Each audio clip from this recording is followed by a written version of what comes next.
In the murky shadows of my 18th year, I tasted both the sweet nascent bloom of love and the bitter, unyielding sting of loss. In a single night, Fu Linyan, the overlord of both the underworld and the surface, famously known as the poisonous serpent of East Asia, transformed my family home into an inferno.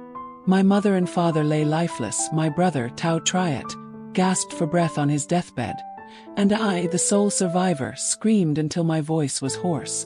I curled up inside a concrete pipe beneath the embankment, my hands clamped over my mouth, my breath shallow as if fearing to betray my fragile existence.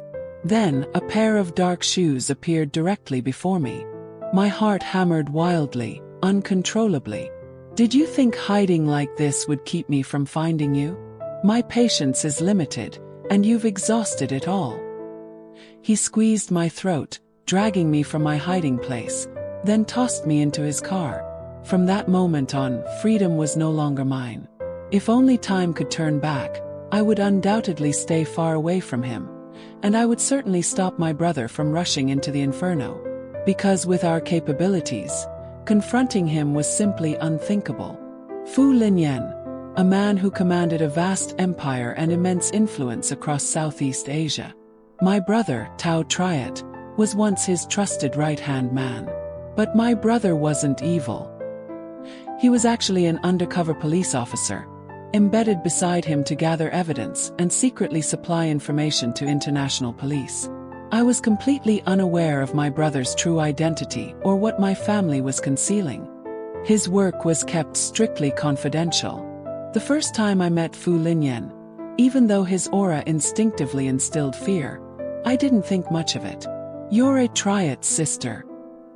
He casually sat on my living room sofa, acting as if it were his own domain, not someone else's home. You are?" I stammered. He held a cigarette between two fingers, taking a drag. The smoke swirled lazily. I usually detested the smell of smoke, but for some reason, watching him smoke didn't bother me. Perhaps it was his slightly sinister face, or maybe the hidden danger within him. Whatever it was, I didn't find it repulsive. On the contrary, there was a strange allure. It was then he truly looked at me. "Consider me your brother's boss."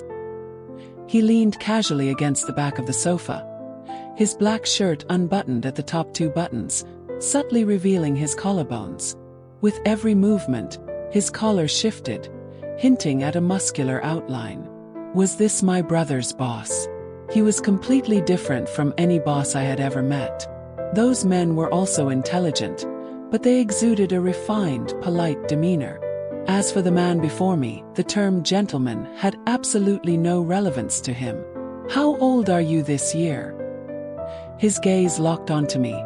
I felt a surge of tension, like being singled out by a teacher to answer a question I didn't know. "Almost 18. Just a few more months until my coming-of-age ceremony. Then I'll be an adult. Just thinking about it makes me excited. So young." He looked me up and down, as if appraising an object, then concluded. When my brother arrived, his forehead was drenched in sweat. He scanned me from head to toe, then quickly bypassed me, respectfully greeting the man on the sofa. "Sir, why didn't you inform us of your arrival so I could prepare a proper reception?" Normally, regardless of the situation, my brother always prioritized me. But this time, he completely ignored me, focusing all his attention on that man. "Didn't you already arrive? Your sister's hospitality was quite good." When he glanced my way, my brother quickly stepped in front of me, blocking his view. "She's just a child. What kind of hospitality could she offer?" I didn't know what I had done, but my brother had always praised me. This was the first time he had spoken that way in front of me. They went upstairs to talk, leaving me alone in the living room. This was also the first time my brother had neglected me. Before leaving, I watched the man's figure disappear. My brother placed a hand on my shoulder, his eyes filled with worry. "Did he say anything to you? Or do anything to you?" I didn't understand why he was so tense. I shook my head, denying it. My brother finally let out a sigh of relief. "Starting tomorrow, you'll be boarding." "Why?" I had suggested this before, but my brother was worried I couldn't take care of myself, so he had decided I should come home every day. That way he could look after me and feel at ease. But today my brother was acting strangely. I asked for a reason, but he only gave a vague answer, offering no precise explanation. Soon enough, my 18th birthday celebration arrived. Sure. Does your name have any meaning? The man lightly swirled the wine in his glass, asking slowly. Sure means peace and tranquility. My family hopes I can live a life free from worries in the future. That's why they named me Sure. The man before me wasn't on the guest list. Why was my brother's boss at my coming-of-age party? He looked at the shimmering wine in his glass, his tone calm. A beautiful meaning, but who can predict what life holds? Blink. He gently touched my glass with his, then tilted his head back, draining it. Then I wish you a life true to the meaning of your name, peaceful and fulfilling. With that he turned and left. But I didn't understand why the way he looked at me then felt so unusually different. Under the dazzling lights of the party, he still wore a black shirt, the top 2 buttons casually open as usual. Only this time he had added a vest over it, and the black shirt had a few subtle patterns. He had one hand in his pocket, his gaze lowered to the respectful crowd surrounding him. His expression cold and emotionless. I couldn't describe his aura, but it was certainly the antithesis of a gentleman's elegance. His presence was casual, arrogant, uncaring, but what was most striking was the intimidation. That intimidation pervaded the entire room, making everyone around him deferential and cautious. Under the lavish lights, he was entirely clad in black, as if darkness itself were his skin. Suddenly, a quote from a book flashed in my mind. The ultimate evil. He truly wasn't like anyone I had ever met. But there was one thing I greatly admired about him. He could make even those of high status bow their heads in respect. He was undoubtedly a highly capable person, and he was also the boss of the brother I most adored. His power and authority certainly far surpassed ordinary people.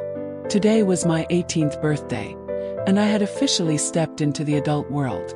Looking towards the center of the crowd, I realized that even though I was the main character of the party, all eyes were stolen by him. Standing beneath the lights, he was like someone at the pinnacle of power, radiating dazzling brilliance. At 18, I seemed to have found a goal to strive for, and it seemed I had found someone who made my heart flutter. You can like anyone, but absolutely not someone like him. I always shared everything with my brother, so when I found someone I liked, I immediately told him. But this time it was the first time I saw my brother react so violently. Someone like him. What kind of person is he? Why can't I like him? Whenever his boss was mentioned, his attitude changed noticeably. Sure, listen to me. Stay away from him, don't let him notice you.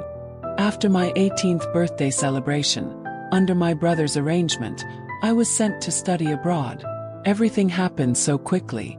Before I could even react or ask anything, I was put straight onto a plane. Even a large sum of money suddenly appeared in my bank account, enough for me to live comfortably for many years. No one from my family came to see me off. They just stood far away, watching my figure disappear. Their eyes were full of longing and worry, giving me the feeling that something was about to happen. But I wasn't at ease. I secretly returned to the country. And this return was the moment my family and I were tragically separated by life and death. My home was in ruins, everything shrouded in a glaring red. My mother and father lay slumped on the floor, breathless. My brother was being trampled, his body covered in blood, wounds upon wounds. I even forgot how to breathe, my brain shutting down. The scene before me was too brutal, my heart pounding so violently it felt like it would explode. Then, like waking from a nightmare, tears began to stream down my face. My throat burned so badly I couldn't scream. I wailed hysterically, trying to shake them awake. My hands gripped the foot pressing down on my brother's head, trying with all my might to pull it away, but no. I couldn't even budge it an inch. I was going to look for you, but I didn't expect you to deliver yourself right to my door. My chin was gripped tightly. My entire body lifted into the air. You can't even take care of yourself, yet you want to protect your sister? You two siblings truly have deep affection for each other. I couldn't accept this cruel truth. My spirit was almost completely shattered. In my pocket I had a hairpin, an item I often used. Without hesitation, I pulled it out and stabbed it directly towards the man in front of me. But he merely laughed, tightening his grip on my wrist. His eyes filled with contempt. You're alive now thanks to me. You want to die. Don't worry, there will be a day I let you die, but not now. Your brother's debt, I will collect it from you 100, 1,000 times over. From that moment on, I was imprisoned by Fu Linyan, becoming his plaything. He used my brother's life as he lay on his sickbed to threaten me, warning me not to resist. Otherwise, it would be my brother who suffered. Only then did I truly understand why my brother's attitude had been so different the first time he met Fu Linyan. Why Fu Linyan's gaze at my coming-of-age party had held something unpredictable. Why, when my brother learned I liked Fu Linyan, he lost control of his emotions for the first time. Everything had been foreshadowed long ago. But what did I do wrong? I had never committed any sin in this world. Why did I have to endure such pain and despair? Heavy rain poured down incessantly, the sky ashen like ashes. I huddled in a concrete pipe beneath the embankment, curled up, my hands clamped over my mouth, my every breath cautious. Staring at the water flowing before me, I wondered if jumping in would be a release. But I didn't even have the right to decide my own life or death.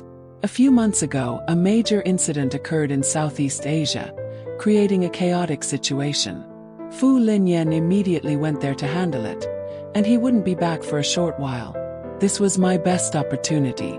I risked everything to escape, fleeing his territory.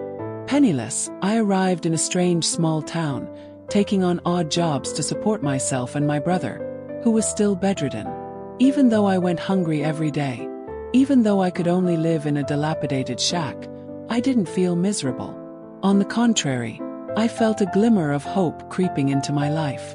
As long as he wasn't here, as long as I stayed away from him, as long as I imagined a future free from him, there was still a tiny ray of light to cling to amidst the despair.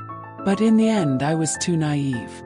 I clutched the plastic bag in my hand, tears falling uncontrollably. After a day of manual labor, I used my last coin to buy a cheap steamed bun, planning to eat it with some pickled vegetables for dinner. Afterwards, I would go to the hospital to visit my brother. No matter how difficult life was, just seeing him gave me hope in the midst of despair. My brother was the only reason I wanted to keep living. For him, I had to persevere. Stepping out of the elevator, I turned into the hospital corridor. Before me was a long line of men in black suits, standing in 2 rows on either side of the walkway. The corridor was already narrow, and their presence made the space even more suffocating. My feet froze in place. In the hallway, there was only one man sitting on a chair. He was lounging, legs crossed, appearing lazy but utterly bored. My heart hammered violently, almost leaping into my throat. At that moment, only one thought remained in my mind: run. But my feet wouldn't move, as if heavy with lead, unable to take a single step. My entire body trembled. The man on the chair seemed to have noticed me. Eyes met. He stood up, his black shirt still casually open at the collar, revealing sharp collarbones. His Adam's apple subtly shifting with each breath. The coldness on his face further accentuated a deadly sense of danger. Terror engulfed me, but my desire to live burned even more intensely. I turned, running desperately, as if a demon were chasing me, daring not to stop, unable to stop. 18-19, the most beautiful age of youth. But now it had become a luxury for me. My clothes were soaked from the pouring rain, my body beginning to tremble from the cold. But I bit down hard on my pale lips, desperately trying to suppress my shivering, hoping Fu Linyan wouldn't find me. Yet no matter how much I prayed, reality remained cruel. Did you think hiding like this would keep me from finding you? In front of me, a pair of leather shoes appeared amidst the cold rain. In that instant, my heart felt constricted, pounding wildly in my chest. My hands trembled uncontrollably. Was it from cold or fear? I wasn't sure, but I knew fear held the greater sway. His hand clenched my throat, lifting me into the air. My patience has limits, and you've completely exhausted it. Behind him, a bodyguard held an umbrella for him. His entire body was untouched by the rain, while I was soaked to the bone. Choked by his grip, I struggled to breathe. One year, for over a year now, he had tormented me endlessly. Why wouldn't he let me go? My tears mingled with the cold raindrops. The air around him grew increasingly suffocating, making me feel as if I were suffocating. Just 1 year, and you can't bear it anymore? Is being with me that unbearable? The pressure on my neck abruptly increased. I felt the blood in my body no longer circulating, to the point where every vein on my forehead stood out. Sure, life is long. Not just this life, but even the next. I want you. The car door opened and he threw me roughly inside. From that moment on, freedom was no longer mine. The room was in disarray, permeated by a lingering, ambiguous scent. I lay prone on the bed, my entire body in extreme pain, wounds upon wounds. A thin blanket lightly covered my naked body, but it made no difference whether it was there or not. My fingers clutched the bedsheet, but I didn't even have the strength to move. Humiliation, resentment, helplessness, little by little, despair swallowed me whole. Tears silently streamed from the corners of my eyes, drop after drop, one after another. The room door was pushed open. The thin blanket was roughly yanked away. Still as weak as ever, I was violently pulled up, completely naked before the man's eyes. Sure, I don't have much patience. And what little I had, you've completely worn out. My naked body pressed against his shirt fabric.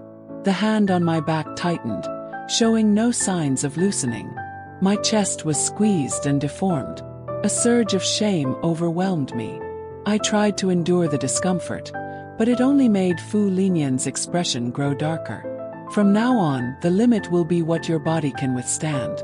As long as you can still move, as long as you haven't passed out, you will continue until I am satisfied. Inside the bathroom, water droplets splashed through the air. Cold sweat had long since drenched my forehead. Aches radiated throughout my body, as if every nerve had been stretched to its limit. My lips had been bitten countless times, blood flowing continuously. My breathing became erratic, my chest rising and falling unsteadily. Everything happened so fast that my eyes couldn't keep up with his fleeting figure everywhere in the bathtub, in front of the sink, against the wall, under the shower. I was completely controlled, unable to resist. Everything happened in quick succession. I was exhausted, my consciousness gradually blurring, my eyelids heavy. He wanted me to understand the consequences of taking advantage of his departure to Southeast Asia to escape, and now I knew the price. After that incident, I was bedridden for several days. My body had barely recovered when Fu Linian took me to Southeast Asia to attend the birthday celebration of the old master of the Tu family. The Tu family had been dedicating all their efforts to expanding their business empire in Southeast Asia for several years. Yen, what do you think of this proposal? Taking advantage of the birthday celebration, the Tu family proposed marrying their daughter to Fu Linian, offering a portion of their assets as a dowry. He sat on the sofa, legs crossed, his elbow resting on the armrest, one hand propping his chin, a lazy yet powerful posture. I stood beside him, head bowed, trying to minimize my presence. 'Cause no one here was good. Being with Fu Linian for over a year, I had witnessed all kinds of people. They lived in sin and evil, and Fu Linian could casually cross that line without fear. Even if I reported them to the police, it would be useless because this country was his territory. He could easily crush me like an ant, and I didn't even have the right to resist. At this point, I finally understood why my brother had insisted I stay away from him. I knew my brother was an undercover cop, but what had he owed Fu Linian? And why did he want to wipe out my entire family? I still didn't know, and no one would tell me. Ah Yen, what are you hesitating for? Do you think this share isn't good enough? The woman next to him leaned gently against him, her voice full of coquetry. Father! She turned to the middle-aged man opposite her, displeased. I'm not even married yet, and you're already siding with outsiders? He sighed helplessly, looking at his daughter. All right, 3 parts for him, 7 parts for us. Is that acceptable? It can't be any lower. Fu Linyan said nothing. Ah Yen, you also have to let me make some profit. He leisurely ran his fingers over the prayer beads in his hand, his attitude indifferent. Let me think about it. The woman seemed impatient, wrapping her arms around his arm, her voice even softer. Why are you standing so far away? His voice was cold but clearly directed at me. Everyone noticed me then, the one who had always silently blended into the background. Who is this girl? The woman next to him asked suspiciously. They're asking you.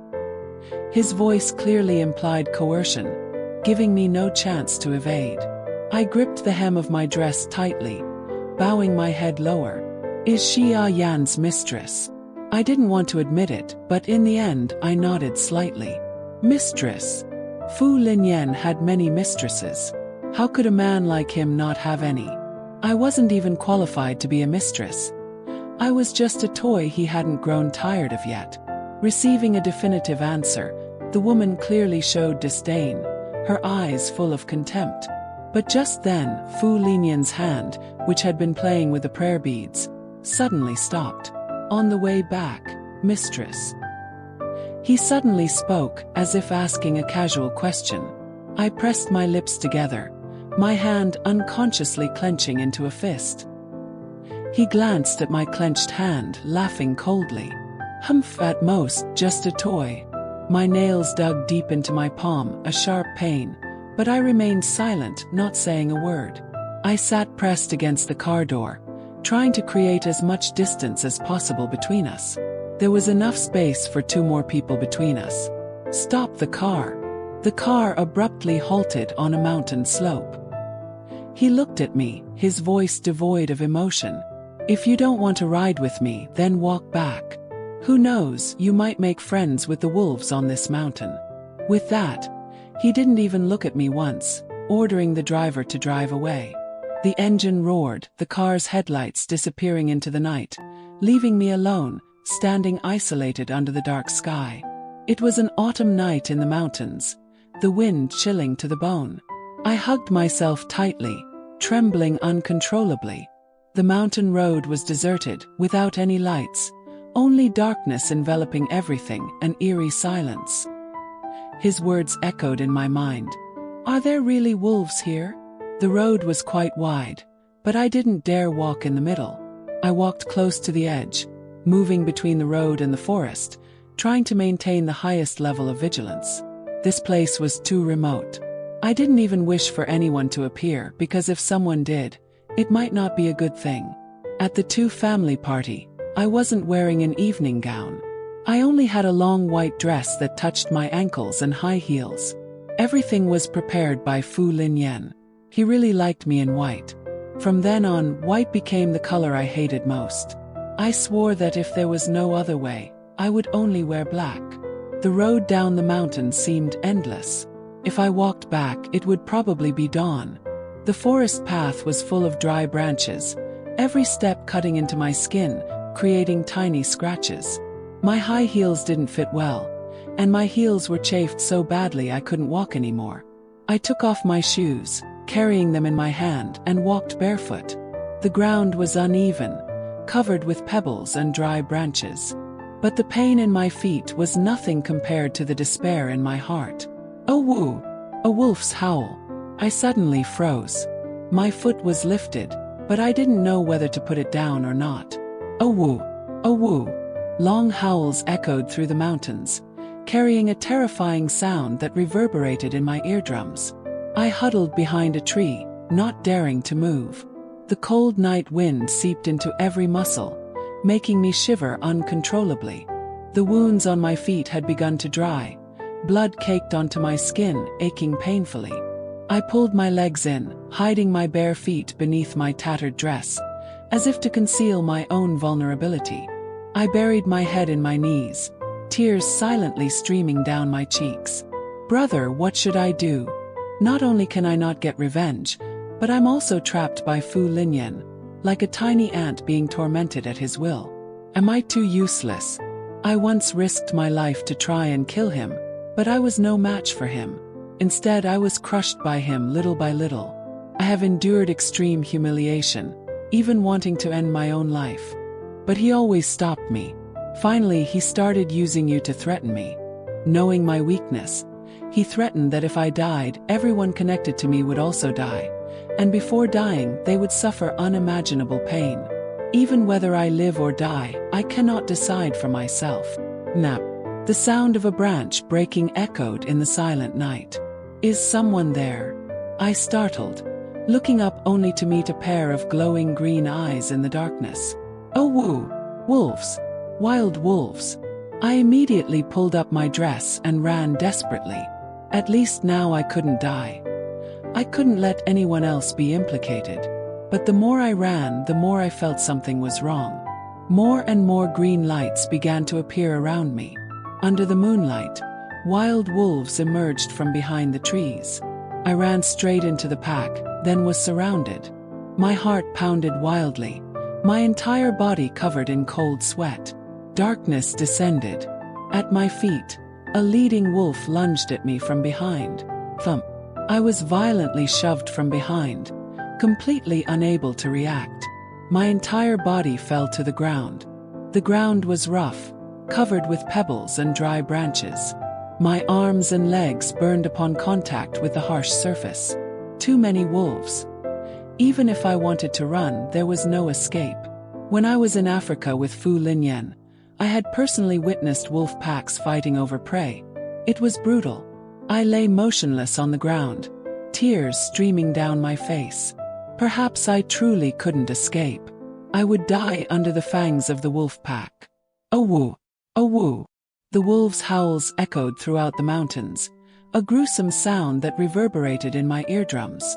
The entire pack lunged at me, fighting over their prey. Brother, I'm sorry. Mom and Dad, sure is coming to see you now. I squeezed my eyes shut, the last tear falling from the corner of my eye. Bang, bang, bang. Gunshots rang out piercingly, drowning out the terrifying wolf howls. A strong pull gripped my wrist, lifting me off the ground. What did I give you that watch for? A familiar cold voice resonated in my ears. My eyes blurred with tears, my vision hazy, unable to clearly see Fu Linyan's face. I looked down at the watch on my wrist. This was a watch he had custom-made for me, saying it was for easy communication, but in reality, it had a tracking device inside, monitoring my every move. Well done, sure. You'd rather be bitten to death by wolves than ask me for help. The wolf pack was cleared away. He roughly dragged me away. My feet hurt so much that I collapsed after only a few steps. Tisich, how troublesome. He impatiently bent down, lifting me into his arms. Inside the car, my chin was gripped tightly by him, forcing me to look up at him. Your body is so weak, yet you're so stubborn. If you want to suffer, I'll indulge you. His lips touched mine. My entire body trembled by instinct, resisting. I unconsciously reached out to push gently against his chest, but immediately, the oppressive force from behind made it impossible for me to escape. He easily invaded my space, dominating everything in an overwhelming manner. The intense possessiveness made me uncomfortable. But no matter how much I tried to avoid it, I couldn't change anything. I bit down hard, trying to push him away. He suddenly froze, tears silently falling. I tried to suppress the discomfort in my heart. Disgust, hatred, abhorrence, all mingled in my eyes. Sure, have I been too lenient with you lately? To the point where you're so ill-behaved. He placed his hand on my leg, gently stroking the wound, creating a vague sensation between pain and discomfort. My body tensed instinctively, my legs trembling uncontrollably. The aching made me wince. He continued to move higher, his eyes full of unpredictable intent. "Don't!" Tears streamed down incessantly. He looked at me for a moment, then displeased, withdrew his hand. "Don't cry anymore. I won't touch you." Perhaps seeing my extremely weak state, he lost some of his initial interest. "If you keep crying, I won't hold back." The sobbing immediately ceased. I knew he never made idle threats. I tried to hold back my cries, only able to silently hiccup. "This time you're truly obedient." He chuckled softly, but his eyes held a cold, unpredictable gaze. "Why weren't you this obedient before?" But he still felt my physical condition was too weak, so he took me to a secluded island for special training. A group of teenagers gathered in groups. Only I stood alone by the beach, gazing out at the vast ocean, my mind empty. The entire team began to advance deeper into the island. I trudged behind the last one. Today's first mission. A 1,000-meter sprint. Anyone who doesn't reach the finish line before sunset will fail. After the instructor announced the mission, groans of exhaustion erupted from below. Starting the clock. My stamina was already very poor. After just a few steps, I ran out of breath. My breathing was ragged, my lungs aching as if compressed. As I bent over, gasping for air, someone suddenly bumped hard into me. The wound that had just healed tore open again. The sun had disappeared behind the mountain range. Result: I failed the mission, being disqualified. By the campfire, everyone gathered, chatting and laughing happily.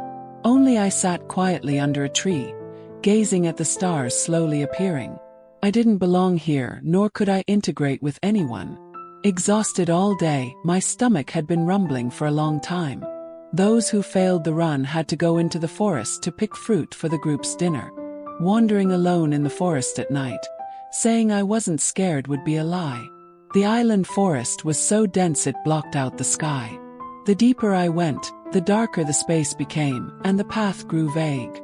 I began to feel uneasy. Perhaps I had gone the wrong way. My mind started to panic.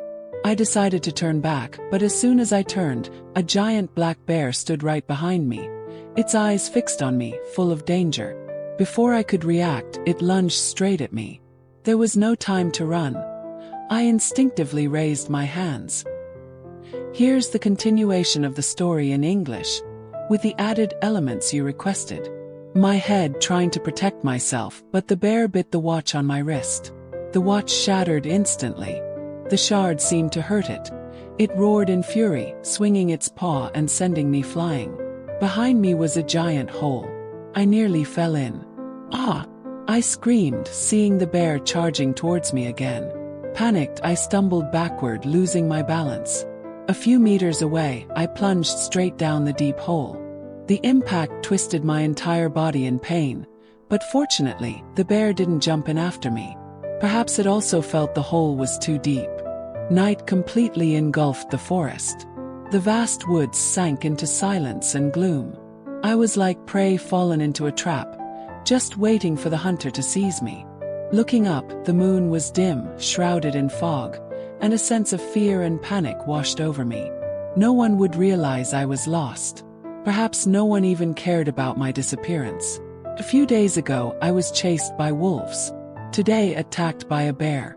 It seemed all the bad luck in the world had converged on me. Something hit my face, then a deluge. In an instant, the sky poured down a torrential rain. Indeed, all the worst misfortunes were happening to me. My entire body was drenched by the rain. Useless tears began to stream down my cheeks again. The dry ground behind me quickly turned into a muddy swamp. Suddenly, an idea flashed in my mind. I picked up a branch from the ground and began to use the wet mud to dig an escape route. I couldn't sit here waiting to die. I wanted to rely on my own strength to get out of this deep hole. But the mud was too slippery. Each time I tried to climb, I fell back down several times. Even so, I didn't want to spend the night in this deep pit. The rain continued to fall heavily. My body was soaked, covered in mud. Every tear was washed away by the rainwater, but they never stopped falling.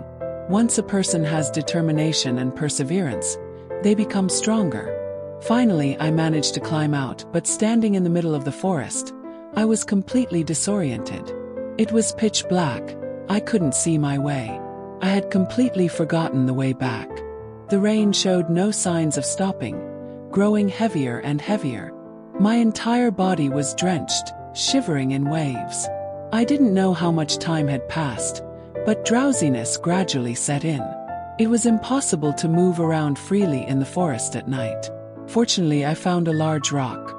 I could only take temporary shelter there, but the dry area was very small. I curled up as much as possible, trying to avoid getting any wetter. From this perspective, the forest was truly eerily silent. The wind whistled through the trees. Rain poured onto the ground. Every rustle of grass and leaves, every raindrop falling on a leaf, sent shivers down my spine. I was scared, very scared, so scared. I instinctively hugged myself tightly, burying my head in my knees, not wanting to hear any sound. Even when crying, I didn't dare make a sound. I pressed my lips tightly together, silently shedding tears in the darkness. I cried and cried until drowsiness gradually took over, and then I fell asleep amidst the cold rain. A loud bang ripped through the forest sky, a reverberating sound that jolted me awake.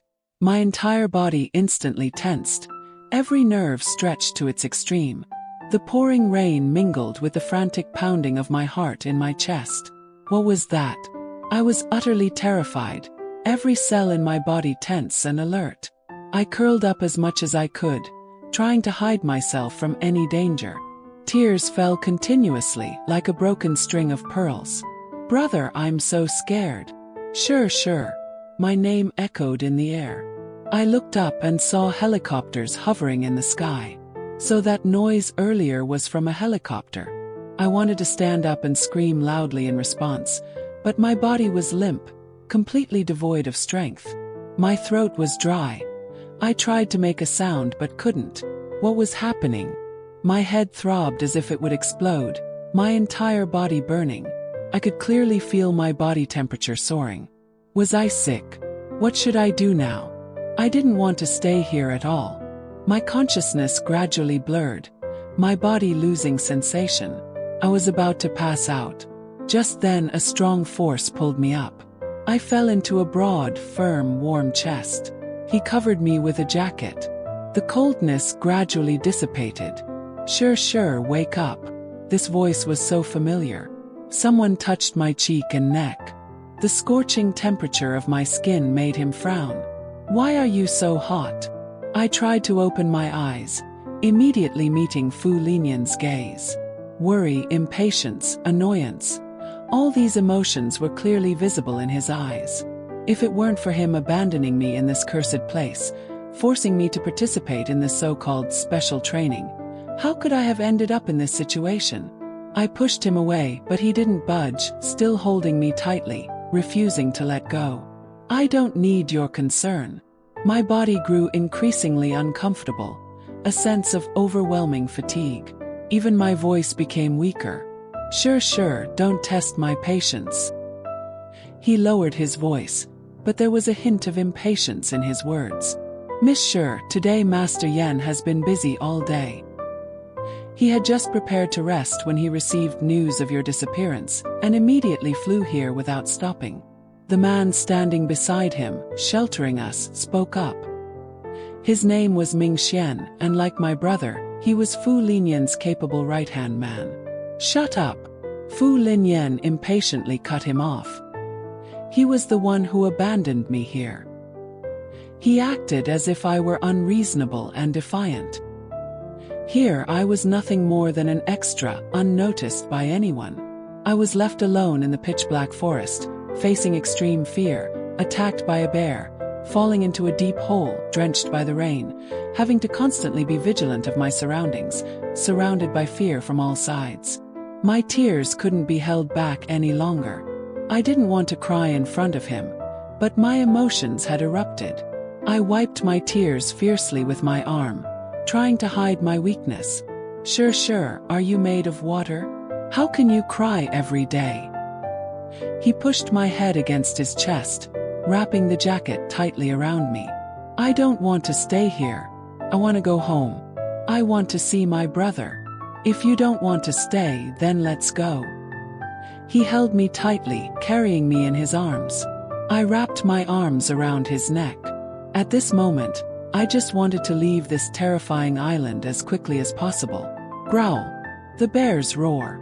The fear of being attacked by the bear earlier surged back.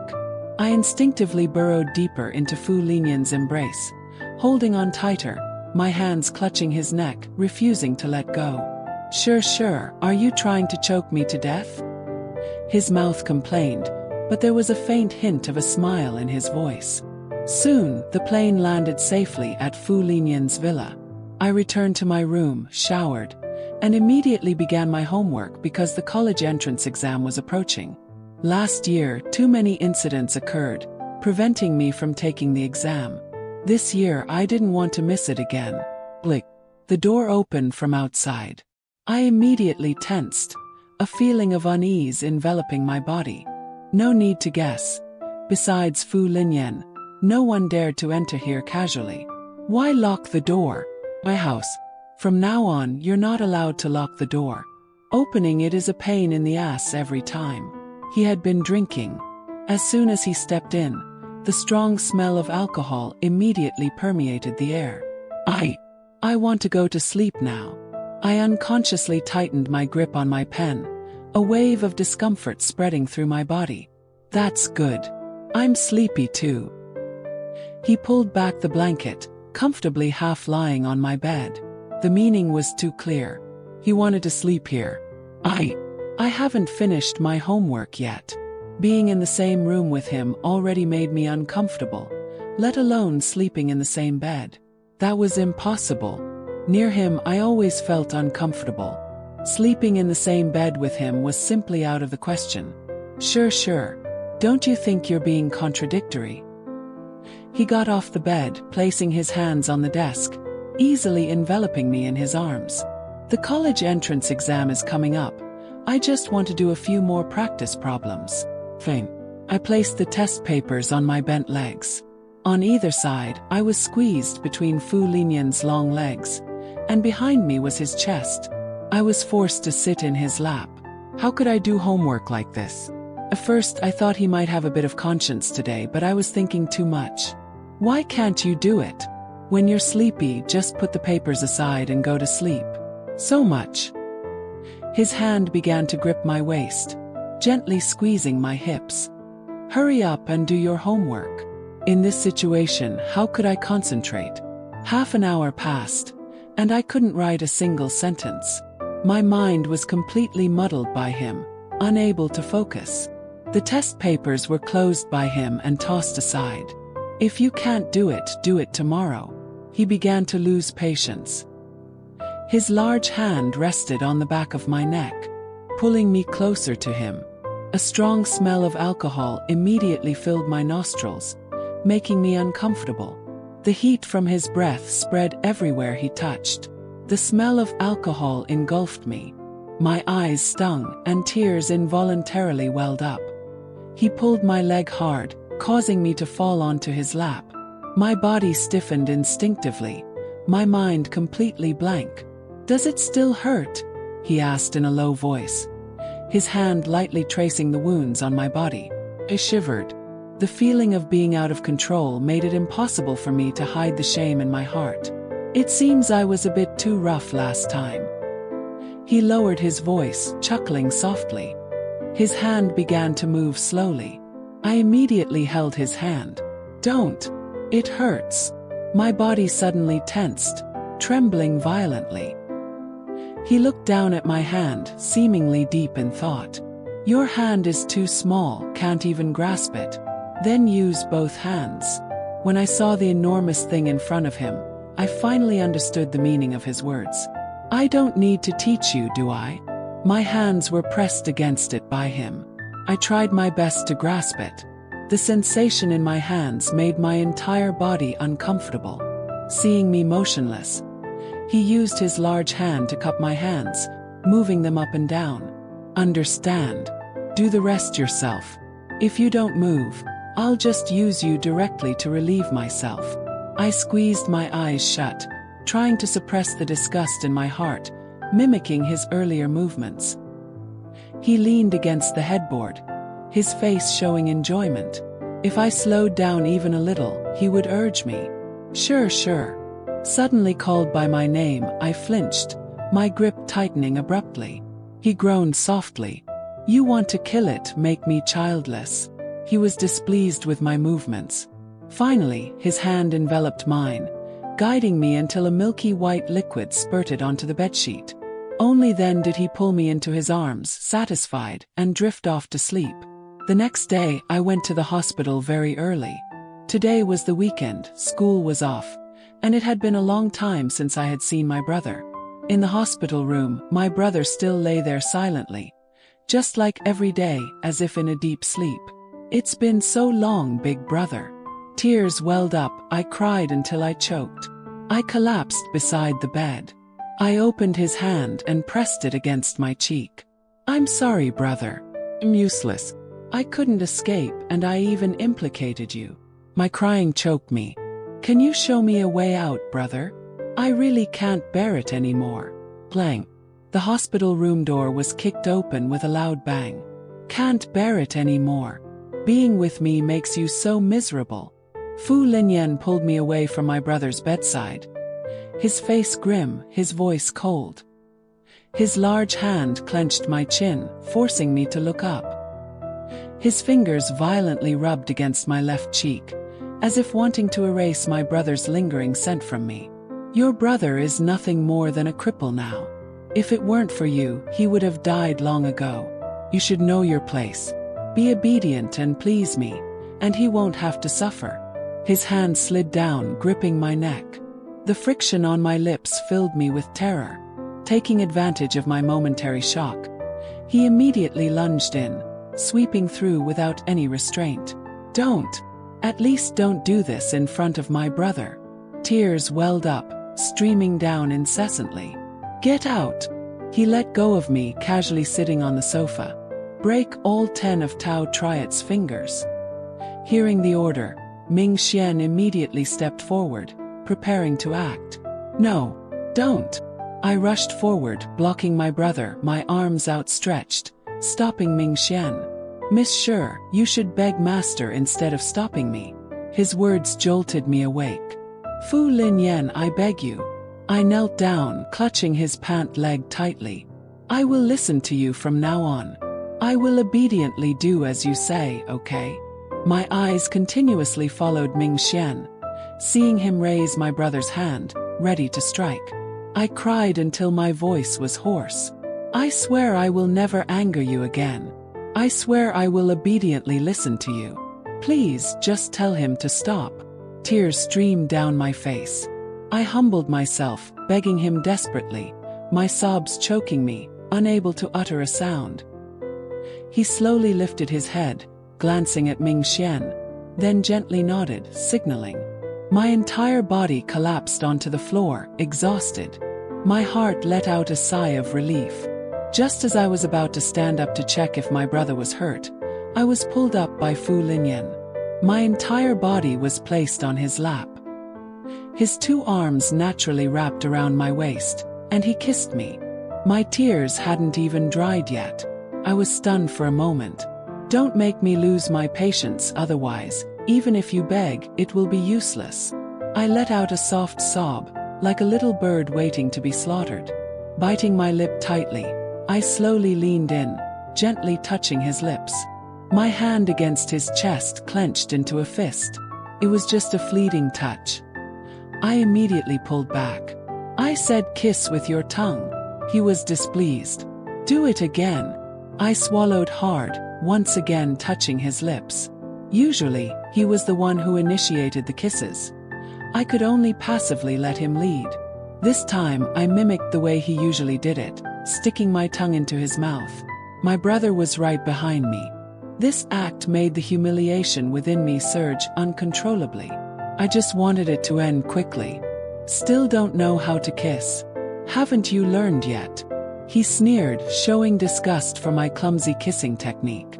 He decisively reclaimed the initiative. Once again, I was swept into his rhythm. My breath was stolen, but he had no intention of stopping. Just as I was about to pass out from lack of oxygen, he finally left my lips, leaving only a fragile string of saliva connecting us. My entire body was limp, completely drained of strength, collapsing into his embrace. My tears had dried, leaving only red, stinging eyes. In the hospital room, only my brother and I remained. I wanted to stay here a little longer, spend more time with him. But to get this private space, I had to kiss him many times until he was in a good mood before he finally agreed to leave. Even so, Ming Xian still stood guard right outside the door, waiting for Fu Linyan to leave. I couldn't hold back any longer and asked, "What exactly did my brother owe Fu Linyan? Why did he want to destroy my entire family?" Ming Xian stood outside the door, glancing into the hospital room where my brother still lay. I realized he truly cared for my brother. As you know, your brother is an undercover cop, and Master had long suspected it. Tao Triot has been with Master the longest. There were suspicions but no concrete evidence. For all these years, Master has treated him like a brother. That's why, during an important operation in Myanmar, Master didn't hide anything from him. But unexpectedly, that nearly cost Master his life. Tao Triot had informed the police beforehand. That time, Master was ambushed from all sides, 9 parts dead, 1 part alive, but still severely injured. For us, entrusting our lives to others is not an easy thing. Trust is the most important thing, but to be betrayed by the very person you trust most. With Master's personality, how could he swallow this anger? Ming Xian paused, not continuing. But I understood the rest. I grasped my brother's hand, feeling the last bit of warmth left in his body. My heart found a little peace. So, for all these years, he hadn't had it easy either, living in a tiger's den, cautious every second, every minute, always wearing a mask. It must have been so tiring, so difficult, right? The hand I was clutching suddenly stirred. "Brother!" My heart pounded. Never before had I felt so emotional. I quickly stood up, intending to press the call button for the doctor, but a weak hand gently held me back. Seemed my brother wanted to say something. I leaned down, bringing my ear close, but his voice was so faint it was almost inaudible. Sure, we have to go now." Officer Key pulled me into the car. "But what about my brother?" That time in the hospital, my brother had told me there was a phone in the house that he used to contact the police all these years. He also told me strictly not to tell anyone that he had woken up, not even the doctors or nurses, because they were all Fu Linyan's people. He had been awake for a while, just waiting for me to come so he could relay the message and help me contact international police so they could successfully get me out of here. But if I left, what would happen to my brother, who was still lying on his sickbed? In the car, Officer Key received a phone call. "What?"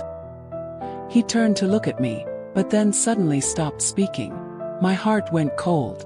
Was it something about my brother? A bad premonition washed over me, cold sweat breaking out on my back. Officer Key was silent, but his heavy expression said it all. "Tell me, what happened to my brother?" I was so anxious that tears streamed down my cheeks. Sure, you've escaped Fu Linyan's clutches. Your future life will definitely be very good. People have a very long life. Remember to always look forward. My crying wouldn't stop. I understood the implication of his words, but I didn't believe it. I didn't believe my brother. He couldn't possibly abandon me. The pain ripped through my heart, almost driving me insane. Sure, your brother is your lifelong support. Behind you, your brother always supports you. So fly boldly forward. No matter what happens, your brother will bear it for you. You just need to be brave and move forward. Be a free and happy little bird, spreading your wings across the sky. Even if you fly far away, just turn back, and you'll always see your brother there. The image of my brother's smile appeared in my mind, as if I were back in my childhood days, gently caressed by his hand, loved and cared for. From childhood to adulthood, I always grew up under his protection. He held me in the palm of his hand, treating me like a treasure. My brother was my support, my source of strength that allowed me to be impulsive. No matter what mistakes I made, my first thought was always, "It's okay, Big Brother is here." Yes, as long as I had my brother, it was as if I owned the whole world. But now my brother, he was gone. The car was violently struck from behind. Immediately after, gunshots rang out fiercely. Fu Linyan. Officer Qi didn't expect him to catch up so quickly. We were just a little further. Then we'd reached the border. The heavily damaged car still tried to surge forward, but its speed was very slow. Thick smoke billowed from the hood. The car behind, acting as cover, crashed. Our front wheel had almost touched the border when, at that very moment, the car behind us was hit and overturned. Due to inertia, the overturned car slammed into the car in front, spinning completely out of control, utterly wrecked. Amidst the chaotic scene, Officer Qi pulled me from the wreckage. Sure, the border is right ahead. Just cross it, and you'll be safe. He pulled out his gun, shielding me with his body. I also have a younger sister around your age. Brother Triot and I are blood brothers. His sister is also my sister. So from now on, you still have me as an older brother. He gently stroked the top of my head, as if to soothe the panic in my heart. Almost at the border. Just then, bang! A bullet whizzed through the air. Officer Qi's blue shirt was immediately stained red with blood. Blood splattered, covering my face. A living, breathing person right before my eyes suddenly collapsed to the ground. Officer Qi. I hadn't even had the chance to call him brother. The last line of defense in my heart crumbled. Tears streamed down, drowning me in suffocating despair. Fu Linyan advanced towards me step by step, the wrath radiating from him, engulfing the entire space. My heart turned cold. There was no hope left to live. I took 2 steps back, then turned and ran straight towards the sea. A jump, and my entire body plunged into the depths. Sure. Behind me, Fu Linyan's roar echoed across the sky. I was afraid of water, yet I ended my life by jumping into the sea. My brother knew he didn't have much time left. He was afraid he would implicate me, afraid I would hesitate. So, as soon as I left, he personally removed his oxygen mask, dying of asphyxiation, just so I could leave without any further burdens. But brother, do you know, the only reason I could persevere and live until now was because of you. Because of you, even if I became someone worse than dead, I had to struggle to survive. Because you were the only reason for my existence, the last support in this world. But now you're gone. What's the point of living on?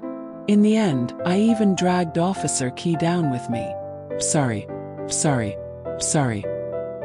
He hadn't even had the chance to call me his sister, sacrificing himself just to protect me.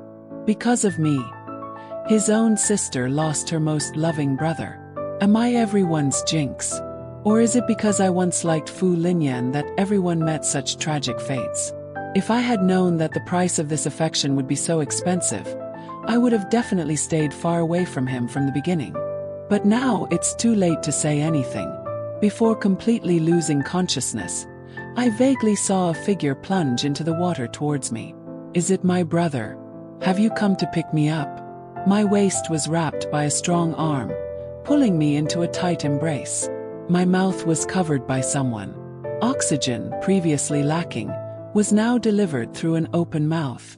When I opened my eyes again, before me was the sterile white ceiling of a hospital. Hadn't I died? I removed the oxygen mask and sat up, my eyes blank as I scanned my surroundings. Opposite the hospital bed on the sofa, Fu Linyan was leaning back, deeply asleep. Why did he save me? Does he want to humiliate me one more time before I die? I tiptoed off the bed and ran straight to the window. As soon as my hand touched the window frame, my waist was suddenly gripped by a large hand, pulling me back forcefully. Let me go. All the emptiness within me immediately erupted. I struggled frantically, punching and kicking him wildly. It's him. It's all because of him. You're listening to Imprisonment on the Mr. Bean YouTube channel. My family should have been happy and complete, but in just an eye, it turned into smoke and mist. My parents were gone, and the last thread that held me to this life snapped. My brother was gone too. Kill me, I begged him. I don't want to live anymore. I know I can't fight Fu Linyan. Instead, I'll only become a toy in his hands.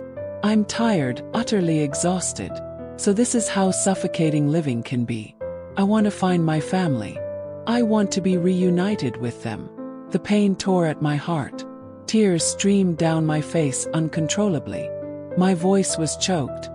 Even breathing felt difficult. Sure, alive, you are my person. Dead, you must be my ghost. Without my permission, you won't die so easily. Despite my resistance, he violently pulled me away from the window. Don't touch me. I struggled desperately, kicking and punching relentlessly. Finally, he let go, and I fell heavily to the floor. 2 knocks sounded on the door. Ming Xian entered. Master, everything is ready. Everything for what? I no longer had the presence of mind to listen to them, but my gaze unconsciously settled on the gun holstered at Ming Xian's hip. I jumped up and lunged at Ming Xian, successfully snatching the gun from him, but immediately after, my wrist was tightly gripped by him. Miss Sure. Ming Xian was surprised by my action. His eyes said it all. He knew this action would only cause me more suffering. Give it to her, Fu Linyan said, a statement that stunned Ming Xian. Master, how can you? But Fu Linyan's words allowed no one to object. I successfully snatched the gun from Ming Xian. He left the room. Now, only Fu Linyan and I remained in the hospital room. I raised the gun, but my hand trembled uncontrollably. Sure, do you dare to shoot? Have you ever killed anyone? He wasn't wrong. My world and his were fundamentally different. These things were trivial to him, but for me, they were the ultimate fear. The moment I held the gun, I hesitated. But thinking of all I had been through, I wasn't even afraid of death. What was there to be afraid of about shooting? The corner of his lips curled into a mocking smile. Bang! My finger squeezed the trigger. The bullet flew straight out. The recoil of the gun was too strong. My entire hand went numb. I couldn't hold the gun steadily, and it dropped to the floor. Sure, you're not so timid. He wiped his finger across the wound on his face, where the bullet had grazed. A little slower and my ear would be gone. The moment I pulled the trigger, he tilted his head, avoiding the bullet, which left a long tear, but he was unharmed. Then I'll shoot again. I bent down to pick up the gun from the floor. As soon as my hand touched it, my wrist was snatched by Fu Linyan. He pulled me up with force. You only get one chance. Miss it, and there won't be another. Sure, remember this clearly. I gave you a chance, but you lacked the courage. He picked me up with one hand and threw me hard onto the hospital bed. Fu Linyan held a bottle in his hand. Was this the everything they had just talked about? Was it poison? I wished it were. Don't worry, it's not poison, he said, seeing through my thoughts. This will help you forget all your pain and start over. He opened the bottle. What do you mean? He stood in front of me, looking down at me from above. I mean, drink it, and all your memories will disappear. My chin was lifted by him. From now on, in your memories, there will only be me. What? This was more painful than death. I panicked, recoiling, but my chin was immediately gripped tightly and pulled back. My 2 hands clawed at his wrist. He used too much force. I couldn't break free. Why don't you just kill me? Fear surged, completely overwhelming me. I didn't understand. I no longer held any exploitable value for him. If before, he had been unwilling to let go because of my brother's betrayal, using me to vent his anger as he had said, "You must pay your brother's debt." But now my brother was gone. My family was gone. Only I remained.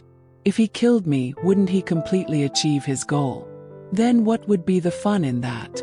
I want to be the only one in your heart. The bottle was brought to my lips. I gritted my teeth, trying not to let him pour the medicine into my mouth. My chin was squeezed so tightly it hurt. No matter how much I struggled, I couldn't escape.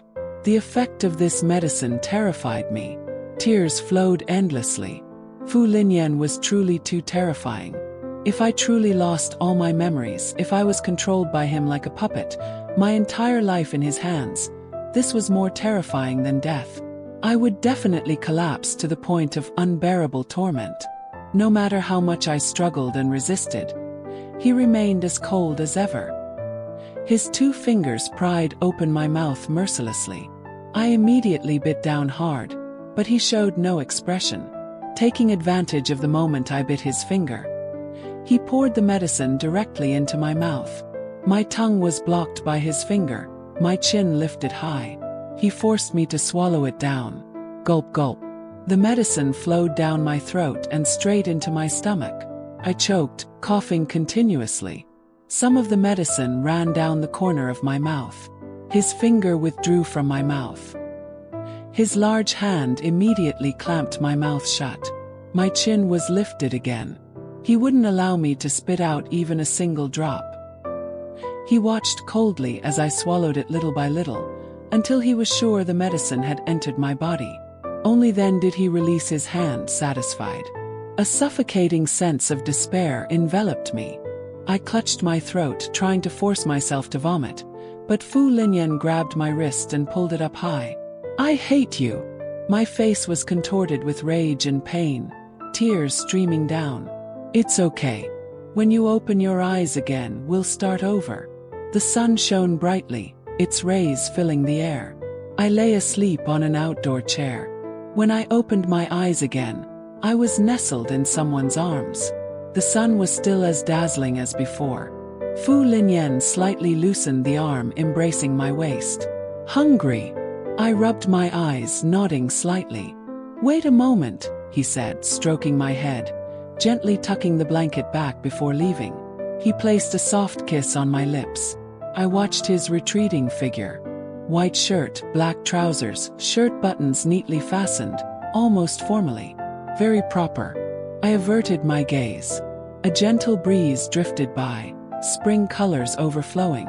A few months ago, I woke up in an unfamiliar room. The first person I saw when I opened my eyes was him, but I didn't know who he was. He said I was his fiancée.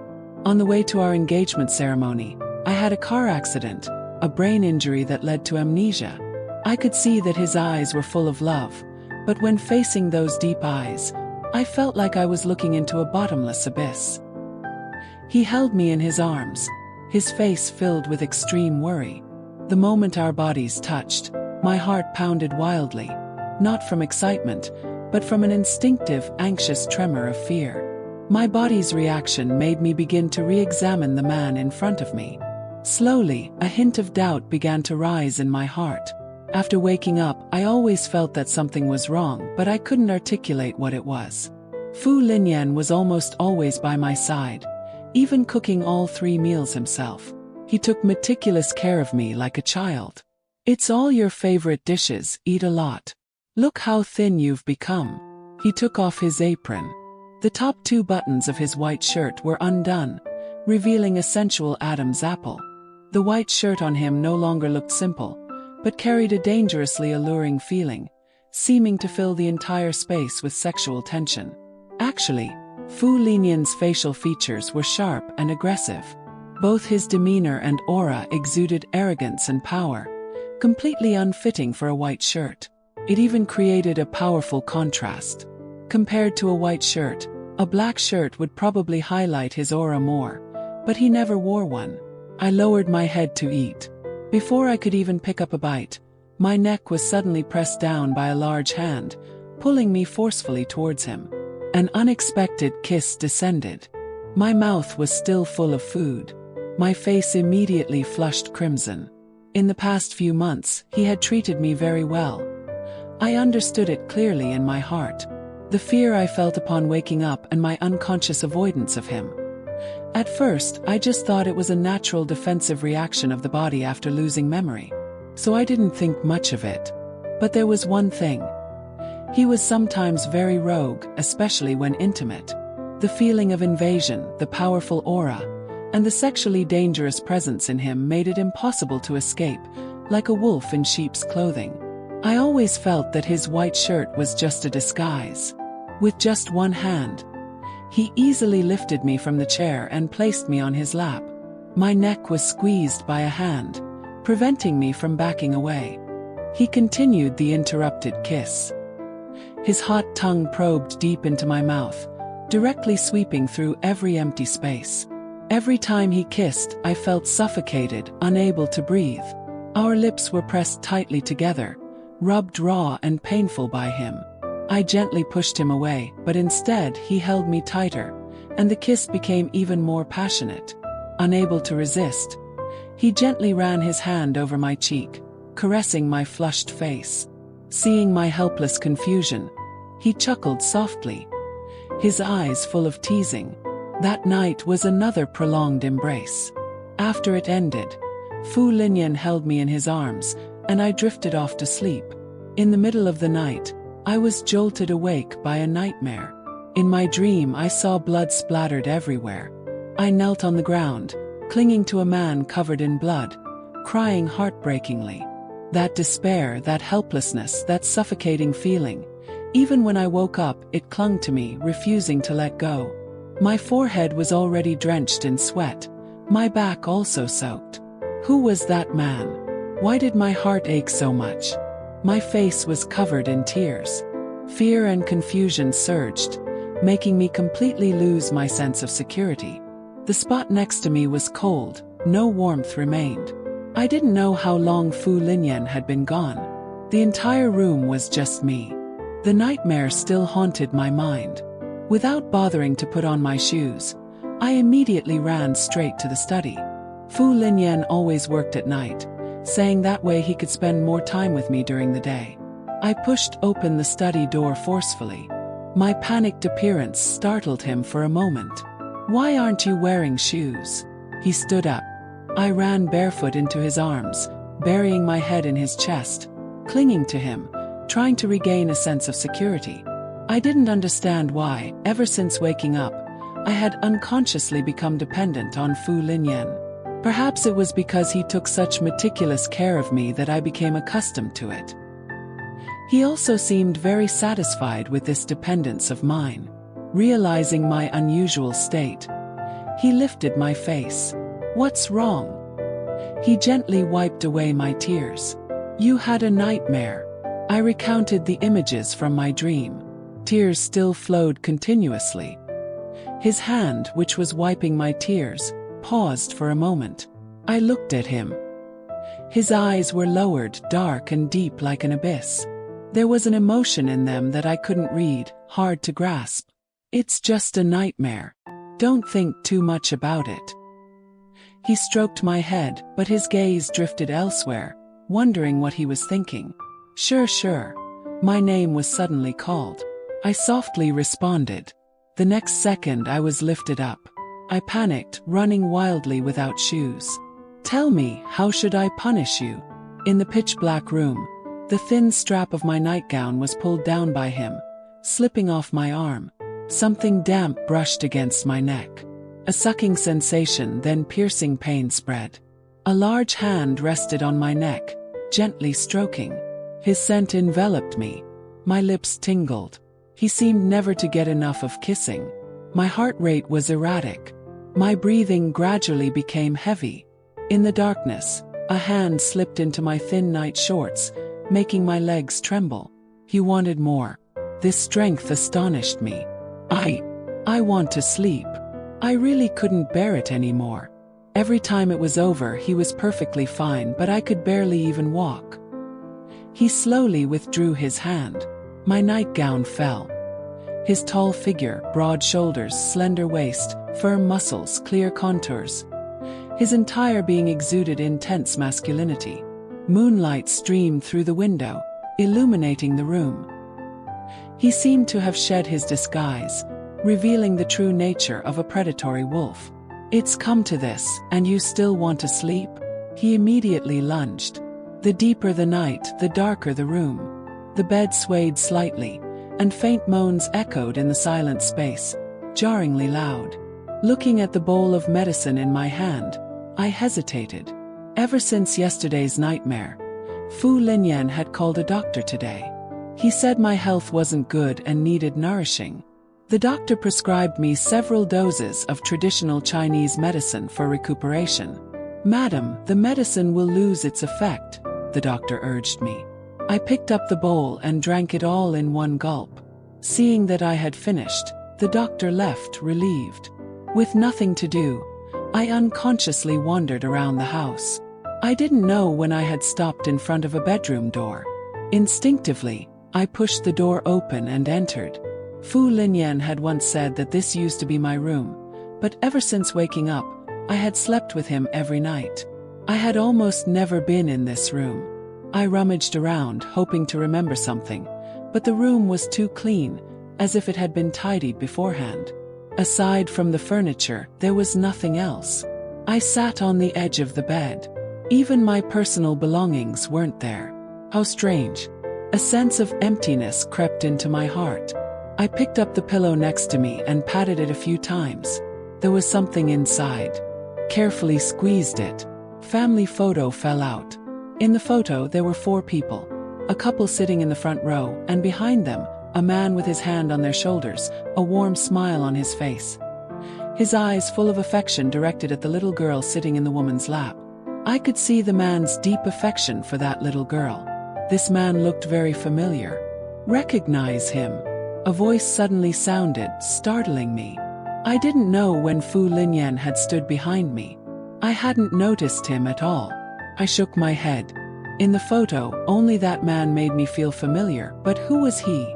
I couldn't remember him at the moment. Meeting Fu Linyan's gaze, I suddenly felt scrutinized. "You really don't remember?" he asked again, his tone probing. "Who are they? Should I know them? They're my old subordinates." His younger sister is quite mischievous and loves to play hide and seek. Perhaps out of fear of being discovered, he left this photo here. He walked closer. The photo in my hand was taken by him. But he's gone now, and his younger sister doesn't need to hide anymore. His words made me confused. "Gone? What do you mean?" He sat down next to me, his strong arm pulling me into his embrace. I sat on his lap face to face. "Don't think too much, sure. Let's have a child." Kiss fell on my lips. "That way, you'll have someone to care for." He gently caressed my earlobe. "But don't I already have you?" My cheeks were already flushed. "Just you isn't enough." The kiss deepened, and my clothes were stripped off layer by layer. He pressed me down onto the bed. "Be good, this time I'll be gentler." He leaned over me. Ever since I became pregnant, Fu Linyan's care for me became meticulously extreme. Nutritionists, nurses, and medical teams were all fully arranged. Recently, he had also become busier, spending the entire day in his study. But what exactly he did, I had no idea and had never asked. "Master!" A hurried voice sounded. The person rushed in. As soon as his eyes met Fu Linyan's, the other person's gaze was clearly unfriendly. "Who allowed you to come here?" Before I could even open my mouth, Fu Linyan had already come down from upstairs. "Emergency, master. Southeast Asia." Before he could finish, Ming Xian quickly cut him off. "Too much sun isn't good. Take madam back to her room to rest." Someone helped me to my feet. I looked up at the stairs where Fu Linyan stood. His entire being exuded an overwhelming aura. His gaze towards Southeast Asia was also terrifyingly cold. This was the first time since waking up that I had seen such an expression on his face. My heart involuntarily trembled. Before leaving, I unconsciously turned back to look. Only then did I realize that there were some bloodstains on the Southeast Asian person. I was stunned. Just as I was wondering due to his hasty movement, his jacket had shifted slightly, revealing something holstered behind his back, a gun. I was shocked, but what shocked me even more was Ming Xian, who stood right behind him. When he saw the gun, he showed no surprise, as if it were completely normal. Guns are strictly prohibited. Illegal possession of firearms is a crime. At that moment, I suddenly began to wonder, who exactly was Fu Linyan? What was he doing? I rummaged through the study for a long time but found nothing unusual. Tonight, Fu Linyan had business and wouldn't be back, so I took this opportunity to enter his study, wanting to see what exactly he did. Ever since the nightmare, I hadn't returned here. Leaning against the bookshelf, I fiddled with the antiques on the shelf. Aside from a few unimportant documents, there was almost nothing worth seeing. Yet he was in here busy until late every night. What was he so busy with? I thought to myself, unconsciously touching a blue and white porcelain vase. I tried to lift it but couldn't, as if it were glued in place. I used both hands to pull hard. The vase could rotate. Before I could react, the bookshelf suddenly moved. A secret door was revealed before my eyes. Inside was a room, a secret chamber. I looked around. All the important things were locked tightly. Why did I feel that Fu Linyan was deliberately hiding something from me? A stack of photos on the bookshelf caught my attention. It was the man in the photo who made me feel familiar last time. Wait, why am I in this photo? I was standing next to that man, my arm linked with his, a radiant smile on my face. This man was the one I had clung to and cried for in that nightmare. That day I remembered. "Brother, you're home to see me. I'm so happy." The back of the photo had a line written on it. "Is this my brother?" I was stunned. The family photo I found in the pillow the other day. That little girl was me. I flipped through the rest. Most of the photos in this stack also had me in them, as if Fu Linyan had deliberately kept them. But why did he say before that, "He's gone now, and his younger sister doesn't need to hide anymore"? Wasn't his younger sister me? No wonder when I saw that family photo I felt so familiar with it. There was an indescribable sense of closeness. But now I had amnesia after the accident. I still couldn't remember everything. In recent days, Southeast Asia had also stayed here. "There's nothing worth protecting about her," he muttered, crossing his legs and pouting.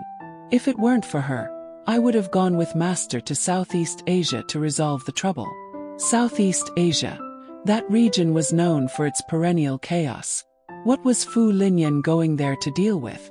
The butler walked over, put a peeled apple slice into Southeast Asia's mouth, and signaled with his eyes for him not to talk nonsense. Every time Southeast Asia tried to complain, the butler would stop him with a sharp look. Even though his back was to me, I had witnessed this scene several times. Today the butler had to go out. I couldn't hold back any longer. I always felt I could glean something from Southeast Asia's mouth. I quietly took the photo from Fu Linyan's study, hiding it in my sleeve. Looking at him I spoke. "I want to ask you, do you know this person?" As soon as Southeast Asia saw the photo, his face immediately darkened. Even if he turned to ash, I'd recognize him. He irritably threw the photo back, then glanced at me with disdain. I could clearly feel that in the past few days, he had always shown his disgust for me. "Humph, what kind of magic do you possess?"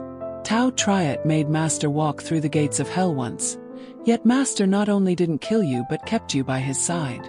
His eyes shifted from hatred to extreme disgust. "But Tao Triot is dead." He turned to look at me, his eyes like those of a predator. "Now let's see how long you can stay with Master. If one day Master gets tired of you, I'll be the first one to kill you." His eyes were terrifying enough to make one tremble, but when I heard him say my brother was dead, my heart ached so much I couldn't breathe. I immediately asked him for the reason. "Don't you already know?" "Why ask me?" He casually bit the last apple slice. "Before, didn't you rather die than let Master touch you? How have you completely changed now?" "Completely changed?" His words shocked me. "Do you know that Fu Linyan and I are engaged?" After waking up, this was the first thing that made me doubt, but later, because of Fu Linyan's overly meticulous care, I couldn't find any flaws, so I gradually gave up that idea. But now, Southeast Asia's words once again stirred suspicion in my heart. He suddenly burst out laughing. "Engaged? Your brother betrayed Master, and your entire family was killed by Master. Only you were kept by Master's side. The whole world knows you hate Master to the bone. You even dared to pull out a knife and stab him in front of him. You're the first one. Engaged. Are you kidding? Master wanted that, but you were so stubborn you'd rather die than yield. A nightmare descended. In that dream, I knelt on the ground, clinging to my blood-soaked brother, crying heartbreakingly. Next to me, a man stood coldly witnessing it all. Black shirt, top 2 buttons open. I looked up and saw a face shrouded in mist, but gradually, I saw it clearly. It was Fu Linyan. My heart pounded erratically. The man who had massacred everything in that dream was Fu Linyan, and those corpses lying in pools of blood were all my family. My memories became clearer, scene after scene appearing in my mind. I suddenly felt suffocated, as if someone was strangling my throat. I was almost breathless. The engagement was fake. My amnesia from the accident was also fake. But why couldn't I remember anything? Was it because of the medicine? The kind of medicine I had been taking every night since waking up. Every time I finished drinking it, the doctor would finally leave. To confirm my suspicions, I asked Southeast Asia to take me to the mall. He was impatient with these things, so I told him to wait in the car. Taking this opportunity, I ran straight to the nearest hospital. This isn't a nourishing tonic at all. Drinking too much will slightly affect memory. Mild cases lead to forgetfulness. Severe cases lead to amnesia. Part of the doctor's confirmation sent my heart plummeting into an abyss. But there's another type of medicine in here. Has an antidote effect. Even if you drink a lot, it won't affect your health. But these are all prohibited drugs. Leaving the hospital, I felt disoriented.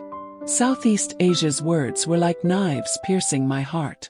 So, from the very beginning, everything was Fu Linyan's manipulation. And I knew nothing, only able to watch him act right in front of me. In my room, I used money to buy the medicine that could counteract the effects of the other medicine. Because it was a prohibited drug, the doctor only agreed to sell it when tempted by profit. To remember everything, I drank all that diluted medicine. What was the truth after all? My hand gripped the bottle tightly, trembling uncontrollably. This medicine needed time to take effect, and tonight, Fu Linyan would return. Do you miss me? As soon as he saw me, he kissed me all over. Looking at the family photo, remembering all he had done, realizing that my entire world was just a cage he had set up, fear surged in my heart. But intuition told me that at this moment, I couldn't let him discover my abnormality.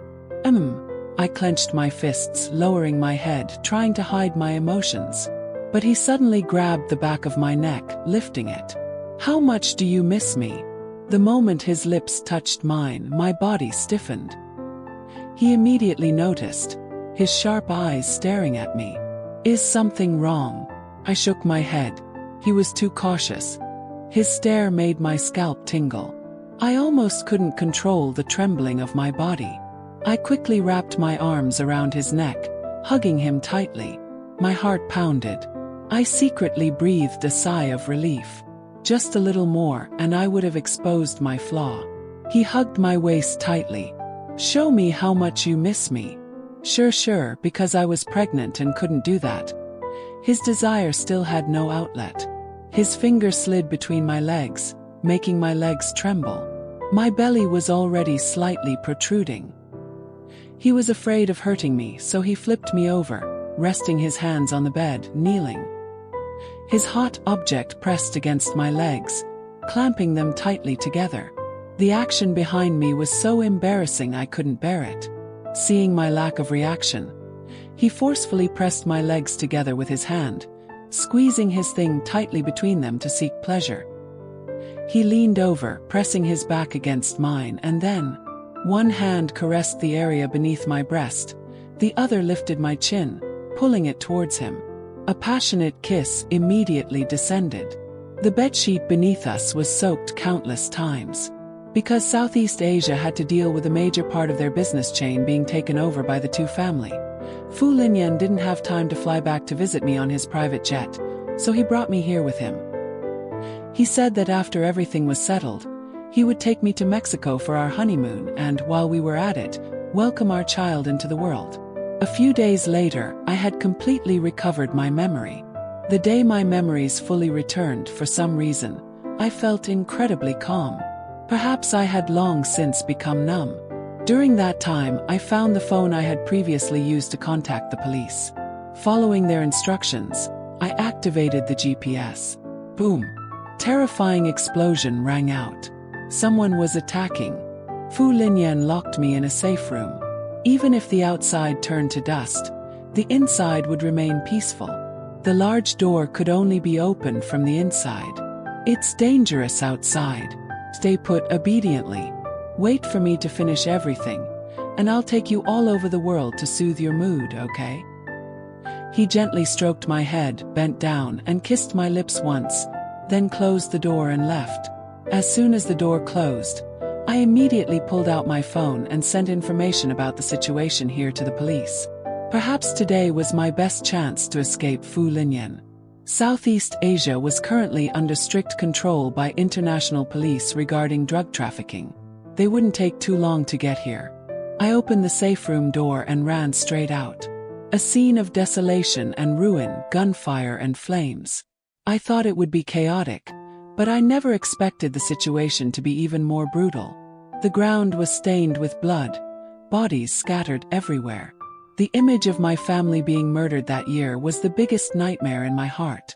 At this moment, witnessing that scene again, even my breathing became erratic. I tried to suppress the fear in my heart, following the police's instructions, running straight towards the forest behind, hoping to be just one step away from freedom. Sure. A furious roar sounded behind me, making me so scared that I stumbled and fell to the ground. Ignoring the pain, I immediately got up and continued to rush forward. I couldn't fall into Fu Linyan's hands again. Those months spent with him, little by little, every single moment was like a knife piercing deep into my heart. There were times when I completely collapsed, but at the extreme, my heart became as still as water. Perhaps that was a self-preservation mechanism of humans. When the pain is too great, we become numb. But after that period passes, the pain will still surge, engulfing everything. But at this very moment, the moment I touched a glimmer of hope, I was once again swallowed by the abyss. Fear, sorrow, despair, all seemed to erupt, suffocating me until my very last breath. I ran deep into the forest. Blick. Very small sound. Immersed in my escape, I didn't pay attention to my feet. It seemed I had stepped on something. Don't move. I turned around. Fu Linyan had caught up. He stared down at my feet, his face extremely tense. It's a landmine. Don't be afraid. He walked closer to me. I instinctively wanted to retreat but was held tightly by him. Sure, under your feet is a landmine. As soon as you lift your foot, we'll both explode. Do you understand? He said urgently, simultaneously placing his foot in the same spot as mine. What are you doing? What do you think I'm doing? Am I going to just watch you drag me to my death? If he were truly afraid of death, he wouldn't have chased me, and he certainly wouldn't have risked his life to save me. Why did you save me? His actions made me unable to understand. Sure, even a fool can see, right? Like you. Isn't that clear enough? He said in an indifferent tone, but I was so angry my entire body trembled. You like me, so you took my entire family's lives as the price? You like me, so you imprisoned me, humiliated me. You like me, so you treated me like a puppet, playing with me as you pleased. Tears had already streamed down. My eyes were red. I've recovered my memory. But he wasn't surprised at all, as if he had known all along. What do you mean by just right, and not right? I knew your brother betrayed me. That was the first time in my life I was so angry I wanted to kill someone. I considered him a brother, but he stabbed me in the back. Because of that, I nearly lost my life. For people like us, who live by licking blood from the blade of a knife, betrayal is unforgivable. before I suspected him, so I investigated him very thoroughly. He hid his family very deeply. Took me a long time to find any clues. That's why I never told him when I visited your home. But I never expected him to have a younger sister. I also understand that living in this world, the most taboo thing is to reveal your family. That's why I didn't pursue it. But the seed of doubt was sown. I personally attended your coming-of-age ceremony and realized that Tao Triet cared deeply about you. Perhaps you were the breakthrough point. In an important operation in Myanmar, I deliberately gave him a big task just to see whose side he was really on, but the result was completely beyond my expectations. He let out a cold laugh, then continued to ponder. I also didn't expect him to be an undercover cop. That time I misjudged. Too many people wanted me dead. I was ambushed from all sides. I was very lucky to survive. Of course, I wouldn't let Tao try it off. I originally intended to find you and kill you both. I never expected you to deliver yourself right to my door. Your brother tried to protect you until his death, but to die like that would be too easy. I always like to make people live lives worse than death. Since he cared about you so much, I wanted you to pay this debt for him. He betrayed me, so you, the younger sister he loved most, would have to bear the consequences. That was my initial decision, but you'd rather die than yield, fighting against me with all your might. The struggles of an ant aren't worth my attention. They're just laughable. However, I don't know when, perhaps because we've been together for too long, or perhaps every time I bullied you and saw you shed tears, it made me feel heartache. Or perhaps, even though you were afraid of me, you stubbornly resisted, insisting on provoking me, even though you yourself trembled.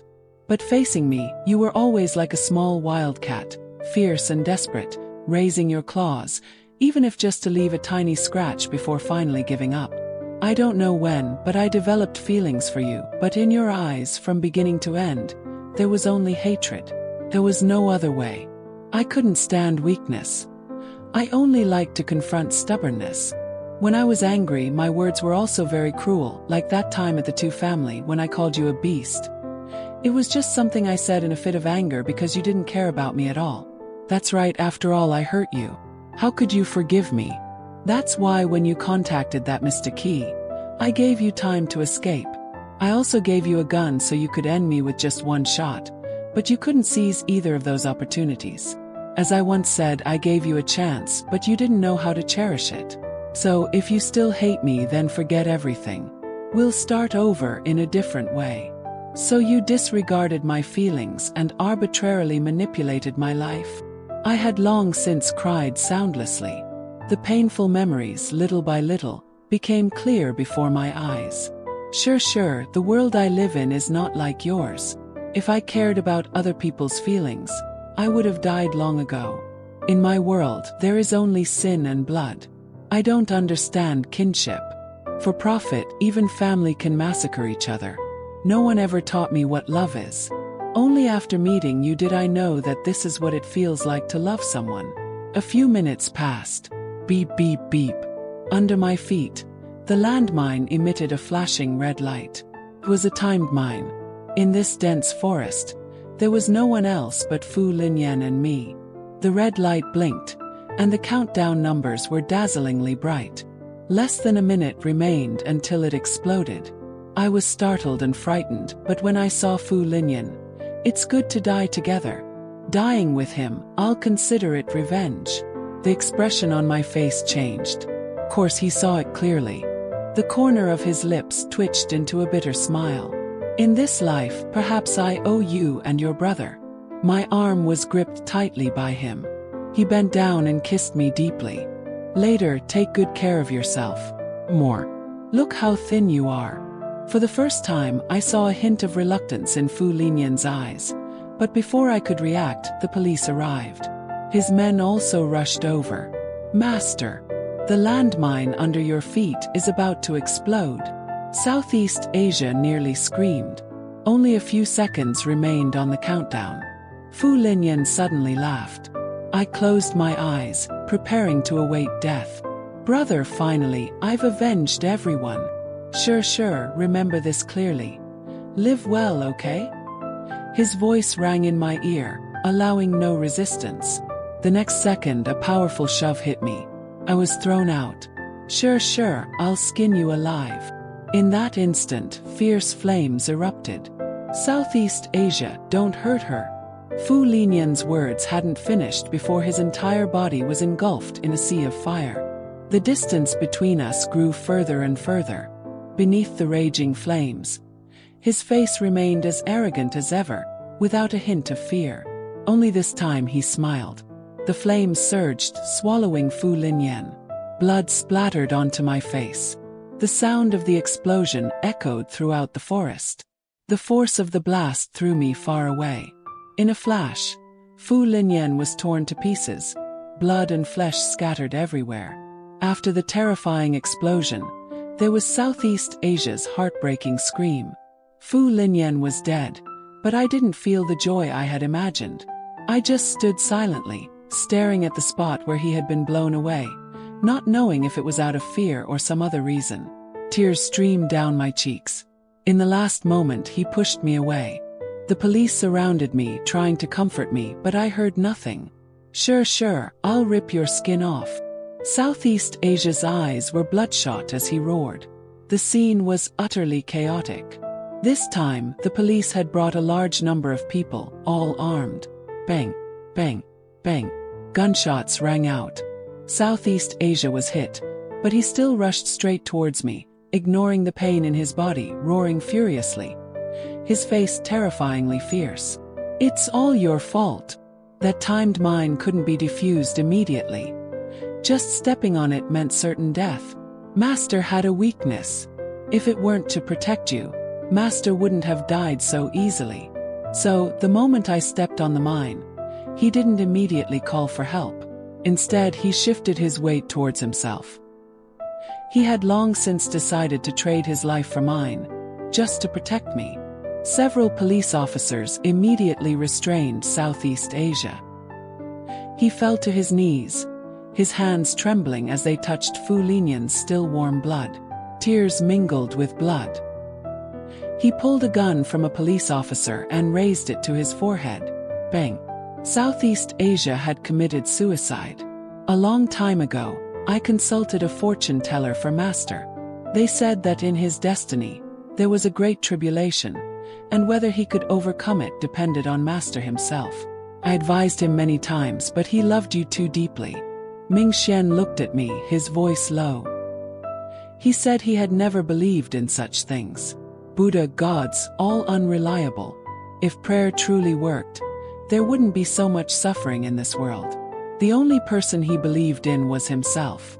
Even if there was an unavoidable tribulation, he wasn't afraid. He would face it. He wanted to see how tough his destiny truly was. We might not believe in those things, but we have faith, and faith cannot be lost. Ming Xian looked up at the sky, as if remembering something distant. The civil war in Southeast Asia has ended. International trade routes have also been opened. The amount of work that would take others many months to complete, Master tried to condense into just a few weeks. He arranged everything in just a few weeks, just so he could take you around the world sooner. It's just that no one expected all of that to become his legacy before he died. Ming Xian looked at me coldly and said, I cannot go against Master's orders, so I will not kill you. But if time could turn back, I would definitely strangle you in your cradle. He smiled, but tears fell from the corners of his eyes. Unfortunately, time cannot turn back, and Master cannot be revived. Immediately after, he raised his gun. A gunshot rang out. Ming Xian had also committed suicide. I don't know how the police took me away, nor do I know what kind of psychological therapy I underwent. When I regained consciousness, I was in the hospital, my entire body as if it had lost its soul. The psychologist diagnosed me, looking at me with sorrow, saying something to the police, but my ears no longer heard anything. My eyes also saw no one. The world seemed to be just me. Another spring arrived. The sky was still blue, birds chirped, flowers bloomed. I sat on the bed, hugging a pillow, looking out the window at the scenery, but there was no longer any expectation within me. 3 years. This was the 3rd year I had been undergoing psychological treatment. Because of the child in my womb, with the encouragement of the police and the psychological therapy sessions, I abandoned the idea of ending my life. After all, the child was innocent. It had the right to be born into this world. I couldn't be so cruel as to take its life while still in the womb. But after giving birth, I never fulfilled my responsibilities as a mother. My spirit often collapsed. The only way to stay conscious was to harm myself. But my child, I can't continue anymore. I can't persist until the day you grow up and start a family. I don't want to try anymore. From now on, you must walk your own path. Forgive me, I've never been a good mother. I pushed open the window. A gentle breeze brushed against my cheek, carrying a soft warmth, but my heart had long since grown cold.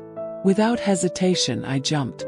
The moment my body fell freely, I felt liberated. Blick. The hospital room door burst open. A boy entered, witnessing with his own eyes his mother leaping from the window. The doctor ran in, screaming in horror. Fu Muxing. He quickly pulled the child, who was trying to climb onto the window. Fu Muxing. That was the name Fu Linyan had given our child when I was still pregnant. My body lay motionless in a pool of blood, my internal organs so shaken with pain it was unbearable. My face was pale, blood oozing from the corner of my mouth, dazzlingly red. I was afraid my child would be scared, so I tried to force a smile. My child, Mommy will always be by your side, watching over you from another place. My breath gradually weakened. I had no strength left. I slowly closed my eyes. Mommy! Mommy! Before completely losing consciousness, my child's desperate cries echoed throughout the building. I'm sorry, my child. 'Cause you are too much like him. If only you were more like me, it would have been so much better.